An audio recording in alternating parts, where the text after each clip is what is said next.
den, vážení televizní diváci.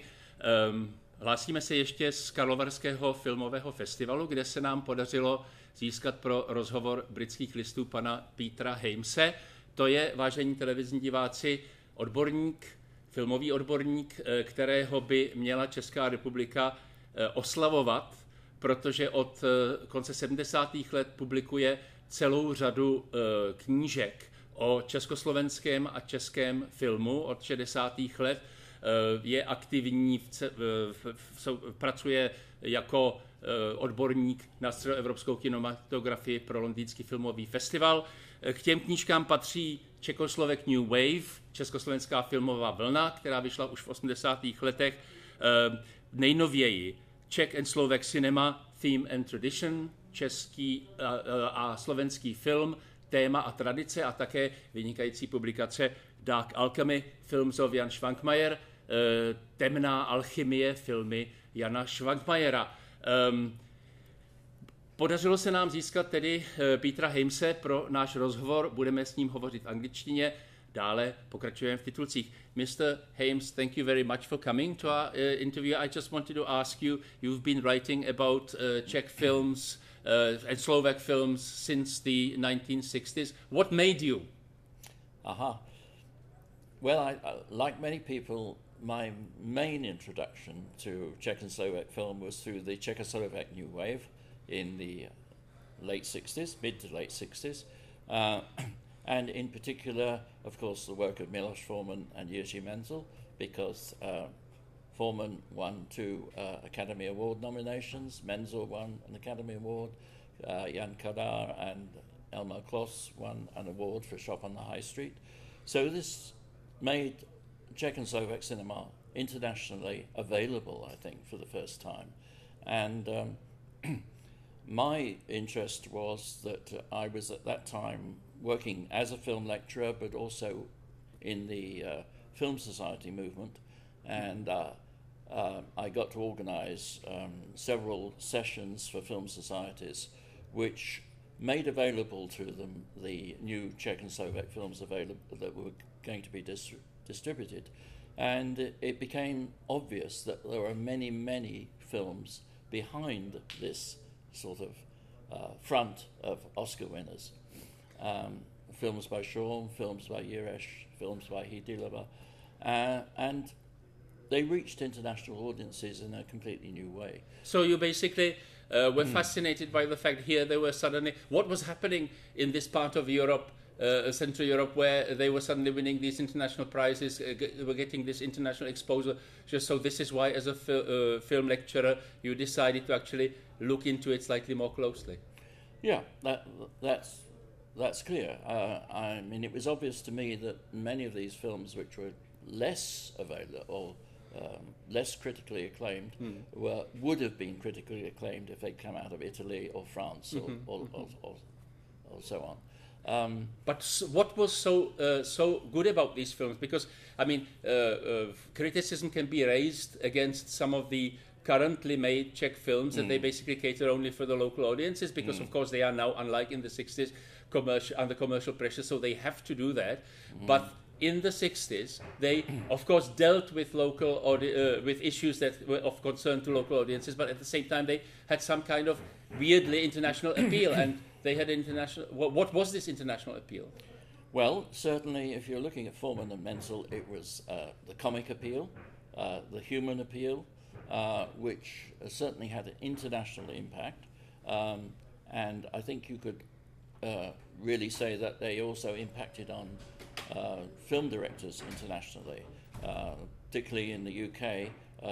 Ken Loach, Lindsay Anderson, and so on were particularly influenced by their work. I would say internationally, many filmmakers were influenced as well. It seems to me, I heard recently about an Indian filmmaker who has made something like a 7-hour film about the New Wave. Oh, really? All based on his early experiences of seeing closely observed trains. Okay. And I don't think this is unusual. I mean, I was talking to some people the other day working on an online magazine, and they said they were doing work on Hidilova. I know that academic journals are working on Hidilova as well. and this is kind of, 50 years after the films were made, they're still having a resonance with international audiences and critics. But you said you were talking about men's sense of humor. Fair enough, closely observed traits, but obviously it must be something more. It's not Chytilová isn't humor, is it? What was it? I mean, is it even possible to sum it up? Obviously, it's something undefinable. Well, they all took different routes, clearly.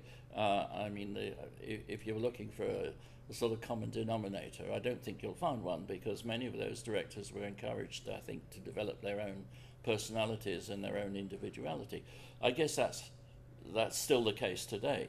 But in those days, I guess, not having visited Czechoslovakia until the 70s, in those days, I guess the pressures of living in a communist society and the possibility of expressing yourself and the influence of foreign cinema, for instance, one of the things significant at FAMU was that the filmmakers were getting to see Antonioni and Fellini and international cinema generally. So you basically see the contribution of the Czech cinema or Czechoslovak cinema in the 60s as something which was partially inspired by the international film narrative and yet made its own original contribution to it. Sure, okay. Particularly Foreman, obviously, talking about, and Chytilová as well, saying, well, actually, we want to put the life around us on the screen. We're not seeing it in the contemporary cinema, which, of course, was ideologically sort of directed, and they began to break with that mold. And I think that wasn't only a Czech phenomenon, because when Lindsay Anderson came here in 65 and visited Foreman when he was working on Loves of a Blonde, he said it was very much like the atmosphere that he experienced when he and his colleagues were working in free cinema, which was a British independent sort of amateur almost movement in the late 50s. And there were clearly similarities in this sort of revolt against convention, which were international. Did it have something in common with the fact that actually in the 60s, because it was state cinematography, that actually they were not under commercial pressures, that they didn't need to actually make something that would be successful at the box office? Well, I think that's clearly important, because many of those directors, when commercial pressures came in, said, well, we never had to worry about this before. What we had to worry about was ideological pressure. And obviously that was there, but there were clearly some roots through the system. I mean, it's quite interesting that it clearly wasn't a liberal regime in the 60s. The filmmakers were sort of running up against difficulties and censorship all the time to get these films made, but they were made, and there were obviously sympathetic voices or heads, shall we say, within the system who were prepared to support it. Yeah. You've been studying Czech cinema for many decades. In your view, what is the best? What has stunned you? What is the greatest contribution? Oh, golly. Well, when people ask me for my 5 best films, I say, well, I can give you 50. Okay. So I would say, for me, one of the discoveries was certainly František Vláčil's Markéta Lazarova. Well, Czech film critics voted it as the best film of all time. That, of course, didn't have an international sort of presence in the 60s, but I saw it here, and it was completely knocked out by it.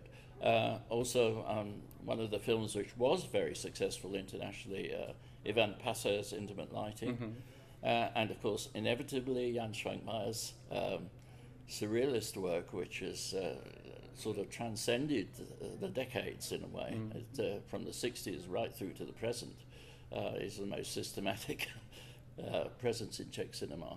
But I think animation too, because DVD companies are rediscovering Karel Zeman, Jerzy Trnka.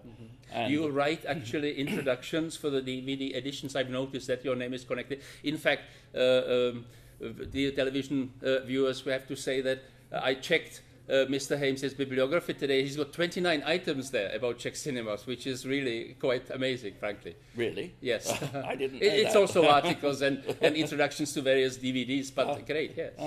So yes, of course. Let's go back to that intimate lighting, because I think Ivan Passer says that in his introduction to the DVD that the appropriate official at Barrandov, when he saw it before it was released, said this is the most boring film they ever made. Yeah. But it is basically a film about nothing, really, isn't it? It's fantastic. Yeah. Why was it? Why do people? I mean, in the DVD, some American filmmaker says, "Well, whenever I am depressed, I watch it, and it's like visiting friends." What do you say? Well, it is.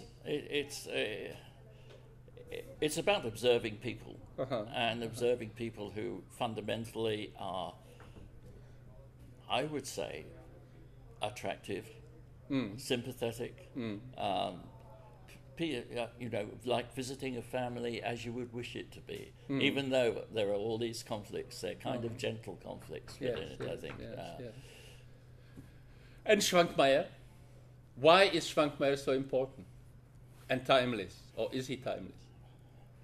Well, Schwankmajer, of course, probably obtained most of his reputation subsequent to the fall of communism, because various people like the brothers Quay, or the Quay brothers, and international audiences began to see his work, but prior to that... But also it helped that Channel 4 actually co-founded Alice, wasn't it? And I think this was before the fall of communism. Yes, it was, just before the fall of communism. I think that, technically speaking, Alice was a Swiss film. All right. I didn't know that. As I understand it, but made in Czechoslovakia. So it was kind of not really approved by the system, but it was nonetheless created by the system. Yes. But clearly Alice was a big impact internationally, and sort of British companies have been involved, also with Faust and I think Conspirators of Pleasure as well. So that's certainly helped his films too. What's interesting is actually when you see how sort of intellectual filmmaking filters into the general audiences. Most people these days wouldn't remember this, but there was a McEwen's advert on British television which was based on Dimensions of Dialogue, made by Schwankmajer. And I think they must have actually commissioned Schwankmajer to do this. I don't know. But this was maybe 89, 90. You haven't seen that? No, I've not seen that one. I've seen many commercial adverts influenced by Schwankmajer's films. Yeah. Can I go back? Sorry, I'm constantly interrupting, but time is limited. But we have to mention this. We are here at the Karlových Varech Film Festival, totally international event, 2018. But you were here once before earlier. You were here in '78. What was it like? Briefly, we have about a minute left. I think it was 78. Oh, 77 or 78. Anyway, what was it like? Well, the Soviet cosmonauts were here. They were the guests of honor. The Russian film won the main award, the Crystal Globe. Of course. But it was shared with Vláčil. Oh, really? Sorry, that was Shadows of a Hot Summer, which is rather a good film. You didn't see many of the public, the general public. And yet it was called Lidový Festival, wasn't it? Yeah. Right. It wasn't really a people's festival in that sense. It was a good festival in some ways. It was not dissimilar from the present. Not dissimilar. In fact, the similarities are greater than the dissimilarities, but it wasn't open to the public. Of course, it didn't have American stars. It didn't have big American films. Okay. But there was some interesting work still being shown, regardless of that, particularly from, I would say, places like India, Algeria, and so on, because I think the Dean of Filmu at the time, I think it was still Brausil at the time, who was obviously quite interested in promoting the sort of third world countries. Okay. So that was quite a strong element of the festival. That tradition still exists because, of course, Karlovy Vary still is interested in the third world. Mr. Hames, thank you very much. It was incredibly interesting. Děkujeme vám za pozornost. Nashledanou.